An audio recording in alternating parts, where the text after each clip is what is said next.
অনেকদিন আগের কথা। গহীন অরণ্যের মাঝে এক বিশাল বড় রাজপ্রাসাদ ছিল। নাম তার মায়া প্রাসাদ, যেখানে নাকি একটি সুন্দরী রাজকন্যা বাস করত। কোনো পথিক যদি ভুলেও সেখানে প্রবেশ করত, তাহলে সে আর কোনো পথ হারিয়ে মনে হচ্ছে জঙ্গলের অনেক গহীনে চলে এসেছি। আমি তো আমার সৈনিকদেরকেও হারিয়ে ফেলেছি। এসব বলতে বলতে রাজপুত্র সামনের দিকে এগোতে থাকে। হঠাৎ সে তার সামনে একটা প্রাসাদ। বাহ, এই জঙ্গলের মধ্যেও যে কোনো প্রাসাদ আছে, এটা তো আমার জানা ছিল না। প্রাসাদটি দেখতে পেয়ে ভালোই হলো। নিজেকে অনেক ক্ষুধার্ত ও ক্লান্ত আর পরিশ্রান্ত লাগছে। এই প্রাসাদটিতে গিয়ে দেখি একটু আহার ও নিদ্রার ব্যবস্থা করতে পারি কিনা। এই কথা বলে সেই রাজপুত্র প্রাসাদটির ভেতরে প্রবেশ করে এবং সে ভেতরে ঢোকা মাত্র এক সুন্দরী রাজকন্যা এসে তাকে স্বাগত জানাতে থাকে। তবে সেই রাজকন্যার চুল আর মুখের এখন এসো রাজপুত্র, তোমাকে তোমাকে স্বাগত। বলো, আমি তোমার জন্য কি করতে পারি? হ্যাঁ, ক্ষুধার্ত আর পরিশ্রান্ত। দয়া করে আমাকে কিছু খেতে দিন আর বিশ্রাম নেবার জন্য ব্যবস্থা করে দিন। সাথে সাথে রাজকুমারী জাদু করে এক খাবার ভর্তি টেবিল রাজকুমারীর সামনে এনে হাজির করে। এই তো খাবার আপনার জন্য, যত ইচ্ছে এখান থেকে খাবার খেয়ে নিন। খাওয়া শেষ করে আপনি ওপরের কক্ষে গিয়ে বিশ্রাম করবেন।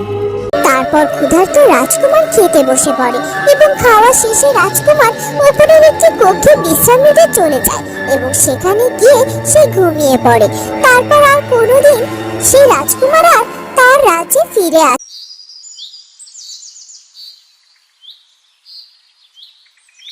বাবা অরণ্য, মোড়ল মশাইকে অনেক দিন ধরে বলে তোর জন্য রাজপ্রাসাদে একটা কাজ ঠিক করেছি। সত্যি বলতেছো মা? আমি যদি সত্যি কাজ কইরা টাকা উপার্জন করতে পারি, তবে এবার থেকে তোমাকে আর মোড়লের বাড়িতে কাজ করতে হইব না মা। সে দেখা যাবে, আগে তুই তোর কাজটা ঠিক মতো করতো। আর শোন বাবা, রাজপ্রাসাদের কাজ করা কিন্তু সাধারণ কোনো কাজ না।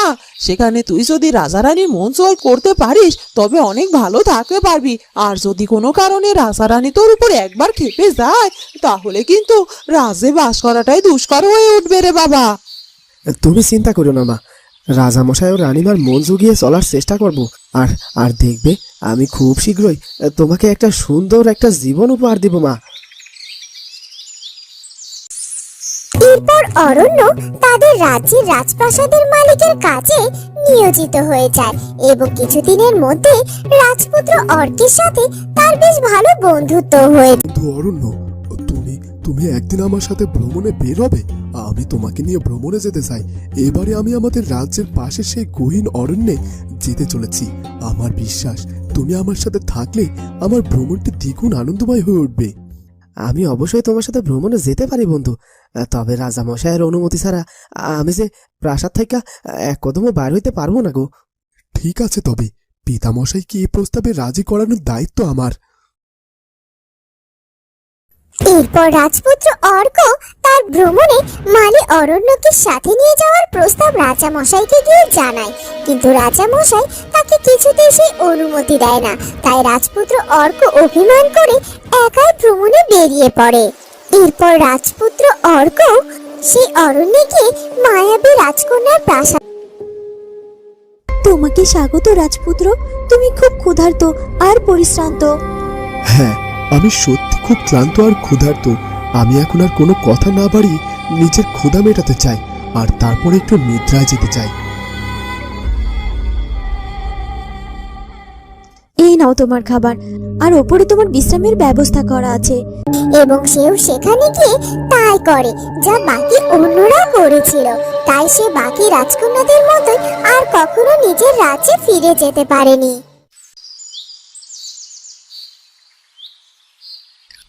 না না না, আমি এ কিছুতেই মেনে নেব না। আমার এত শূন্য সামন্ত থাকতেও রাজপুত্র কেন একা একা সেই মায়া অরণ্যে ভ্রমণে যেতে পারে? মহারাজ, রাজপুত্র নিজের ইচ্ছেতেই কাউকে কিছু না বলে এমন ভ্রমণে বেরিয়ে পড়েছিলেন।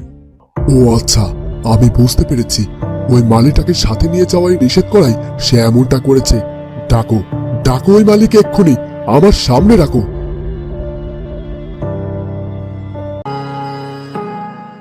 এরপর অরণ্যকে রাজদরবারে হাজির করা হয়। তোমার জন্য আমার পুত্রকে আমি হারিয়েছি। যাও, এক্ষুনি এই প্রাসাদ থেকে বেরিয়ে যাও। এইসব কি বলতেছেন মহারাজ? রাজপুত্রকে আমার জন্য হারিয়েছেন মানে? আমি তো কিছুই বুঝতেছি না। রাজপুত্রের সাথে যদি তুমি না মেলামেশা করতে, ওর বন্ধু না হতে, তবে রাজপুত্র তোমাকে সাথে করে ভ্রমণে যাওয়ার কথা চিন্তাও করতো না।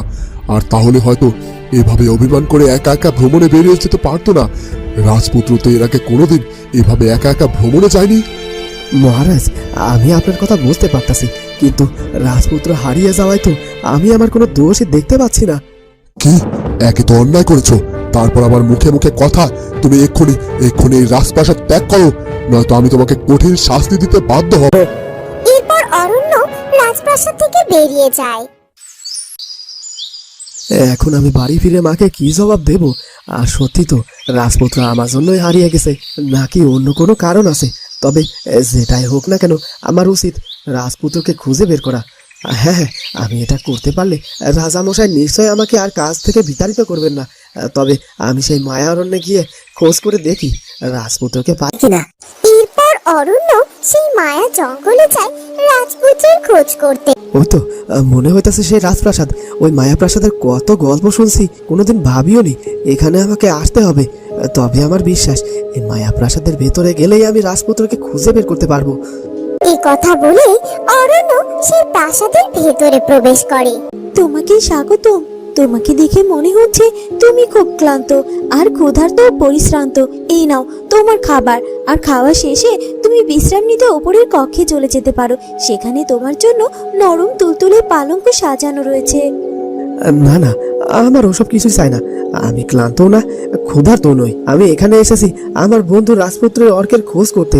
তুমি আমায় আগে তার খোঁজ দাও তো। সব হবে, তুমি শুধু একটু খেয়ে জিরিয়ে নাও। না না, আগে তুমি আমার কথা শোনো তো। বললাম তো সব হবে, তার আগে তোমার বিশ্রাম দরকার। আহ, তুমি আমার কথা কেন ঘোরাইতে চাইতেছো বলো তো? আচ্ছা, তুমি সেই মায়াবী কন্যা নয় তো, যার কথা সবাই বলে, যার ভয়ে কেউ এই মায়া অরণ্যে আসতেও পারে না? আর তাছাড়া তোমার পুরো মুখটা আমায় দেখাছো না কেন? কি আছে তোমার মুখে দেখি তো। এই কথা বলে অরণ্য সেই মায়াকন্যার দিকে এগিয়ে যেতে থাকে। এ কি করছো তুমি? তখনই অরণ্য মেয়েটির মুখের এক পাশ থেকে চুলগুলো সরিয়ে দেয়, আর সে মেয়েটির মুখের ঢাকা অংশটুকু ঝলসানো আর পোড়া দাগের চিহ্ন দেখতে পায়। এ কি, তোমার মুখের এই অবস্থা কেন? হাহা, তুমি অন্য সবার মতো তো এটা দেখে ভয় পেয়েছো, তাই না? সিসি, আমি ভয় পেতে যাবো কেন? এসব অহেতুক কথা বলার আগে তোমার এই ক্ষত স্থানে ঔষধ লাগানো প্রয়োজন গো। আহারে, তোমার নিশ্চয় খুব কষ্ট হচ্ছে, তাই না? অরণ্যের কথা বলার সঙ্গে সঙ্গে মেয়েটির মুখ থেকে সেই ঝলসানো পোড়া দাগ নিমিষেই মুছে যায়। কি, ওটা ঠিক হলো কি করে তোমার মুখ? আমার মুখ ঠিক হয়ে গেছে। সত্যি সত্যি বলছো তুমি? তাহলে তুমি আমার সত্যিকারের ভালোবাসা, আমি এতদিন যার আগমনের জন্য অপেক্ষা করেছিলাম। সব তুমি কি কইতাছো? আমি ঠিকই বলছি। আমি ছিলাম এক সুন্দরী অহংকারী রাজকন্যা, রূপনগর রাজ্যের রাজকন্যা মায়াবতী। আমার রূপ নিয়ে আমি এতটাই বড় করতাম, এতটাই অহংকার করতাম যে আমি একদিন এক পরী সৌন্দর্য নিয়েও নিজের তুলনা করেছিলাম। আর সেটাই হলো আমার জীবনের অনেক বড় অভিশাপ। তুমি কি জানো আমি তোমার চেয়েও 1000 গুণ সুন্দরী? কি, তোমার এত বড় সাহস? তুমি কি না আমার সৌন্দর্য নিয়ে তুলনা করো? তোমাকে তো এমন দুঃসাহস দেখানোর শাস্তি পেতেই হবে, অহংকারী রাজকুমারী। এই কথা বলে পরি তার জাদুদণ্ড দিয়ে রাজকুমারীর মুখের এক পাশ পুড়িয়ে দেয়। আহ, চলে গেল, পড়ে গেল। বাঁচাও বাঁচাও, সর্বনাশ! এটা কি করলে তুমি? আমি ঠিকই করেছি, এটা তোমার অহংকারের শাস্তি। এত কিছু আমি জানি না, আমাকে এক্ষুনি ঠিক করে দাও বলছি, নইলে আমি আমার পিতাকে বলে তোমাকে শাস্তি দেওয়ার ব্যবস্থা করব। কিন্তু পরীরা একবার যে অভিশাপ দেয়, তারপর তারা শত চাইলেও সেই অভিশাপ যে আর ফিরিয়ে নিতে পারে না। আমি কিচ্ছু জানি না, আমাকে তুমি ঠিক করে দাও, যে করে হোক আমাকে ঠিক করে দাও। একটা উপায় আছে। তোমার এই রূপ দেখে যখন কেউ মায়া করবে, সেদিনই তোমার চেহারা আবার ঠিক হয়ে যাবে। কিন্তু ততদিন তোমাকে এই রাজপ্রাসাদ থেকে অনেক অনেক দূরে থাকতে হবে। দূরে মানে? আমি প্রাসাদ ছেড়ে কোথায় গিয়ে থাকবো? জঙ্গলে, সেখানে আমি তোমার জন্য এরকম আরেকটি প্রাসাদ করে রাখবো। জঙ্গলে কেউ ভ্রমণে গেলে যখন কেউ ক্লান্ত হয়ে পড়বে, তখন সে অবশ্যই মায়া প্রাসাদে প্রবেশ করবে। যদি কেউ তোমার দিকে না তাকিয়ে নিজের বিশ্রামের চিন্তা করে, তবে সে ওই প্রাসাদের মধ্যেই চিরনিদ্রায় চলে যাবে। আর যদি কেউ কোনোদিন তোমার দিকে ভালো করে তাকিয়ে তোমার অবস্থা দেখে মায়া করে, তবে ধরে নিও সেই তোমার প্রকৃত ভালোবাসা। আর সেদিনই তুমি আবারও আগের মতো স্বাভাবিক হয়ে যাবে। বলো কি? তবে যাই হোক, তোমাদের ভুলের মাসুল তোমরা নিরীহ মানুষদের উপর থেকে নিতে পারো না। তাই বলছি, তোমরা এতদিন যে মানুষগুলোকে মায়া বলে ঘুম পাড়িয়ে রেখেছো, তাদের সবাইকে মুক্ত করে দাও। এরপর রাজকন্যা মায়া রাজপুত্র অর্ক সহ অন্যান্য সবাইকে মুক্ত করে দেয় এবং তারপর থেকে সবার মায়া অরণ্যের মায়াকন্যার ভয় কেটে যায় এবং রাজকন্যা মায়ার সাথে অরণ্যের বিয়ে হয়ে যায়।